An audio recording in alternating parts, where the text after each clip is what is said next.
Mayoral Memo with Matthew Dickerson from Dubbo Regional Council.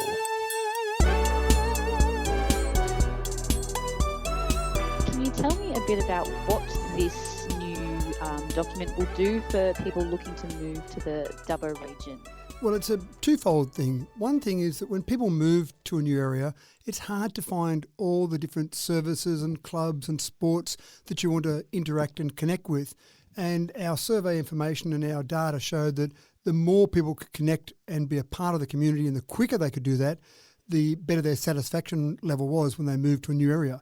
Now, this can be people that have moved from a nearby city, a nearby town, could be people moving from Sydney, from interstate, or we're getting more and more people moving from overseas now. And I know if it was me personally, the first thing I'd do if I moved to a new area, not that I'm considering leaving Dubbo, of course, but if I was moving to a new area, I'd be wanting to find a Rotary club or some service clubs to go and participate with. I'd want to find some sports for my kids to play and some sports for me to participate in, and just in general see how I could be a part of the community, because that obviously makes me happier as an individual and also feel like I'm getting some friends and meeting some new people in different events. So it's one of those things that we want people to be satisfied, happy when they move. And we've done things like this before. We do new resident nights, for example. Every 3 months we actually have an event where we bring people together and ask where they're from and try and connect them with some of those clubs. But what we want is when people do move to a regional area, we don't want them to feel lonely or isolated. We don't want them to feel like they don't know how to get involved with things. And it can be pretty daunting moving to a whole new city.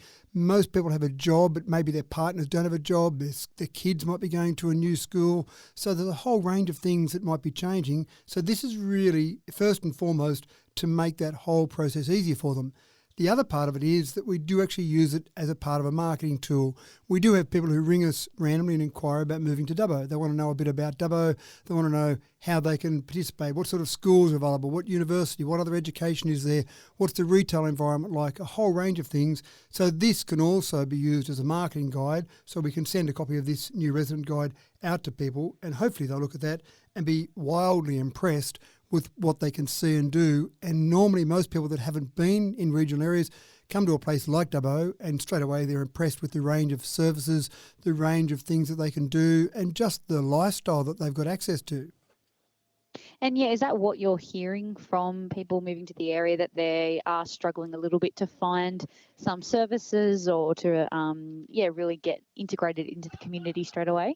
Not really, but we have been doing this process for some time. So we've been trying to welcome people. Again, those new resident nights, I really love those. You get to meet people from all around the region, all around the state, all around the world. And we have some little competitions to find who's travelled the furthest and who's been thinking about it the longest, and a whole range of little things.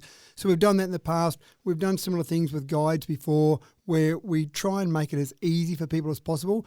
But a bit like any large organisation doesn't stop advertising because they're going well, we need to make sure that even though things have been going well in the past, we don't stop doing it. So it would be silly for us to say, gee, our people that are moving are really satisfied.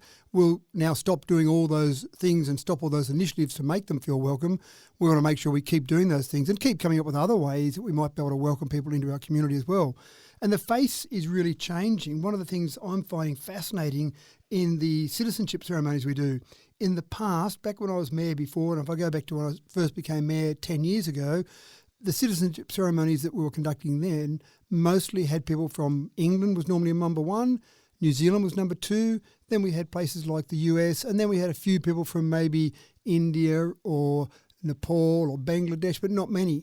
Now when we do a citizenship ceremony, and we did one just recently where we had over 30 people from 11 different countries were made new citizens, there was one person from England. The majority of those people were from places like Nepal, India, Bangladesh, Pakistan we had someone from, so a whole range of those different cultural backgrounds.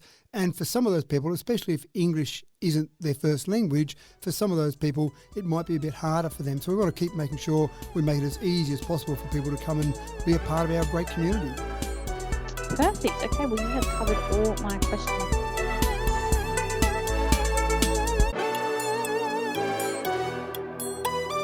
Mayoral Memo with Matthew Dickerson from Dubbo Regional Council.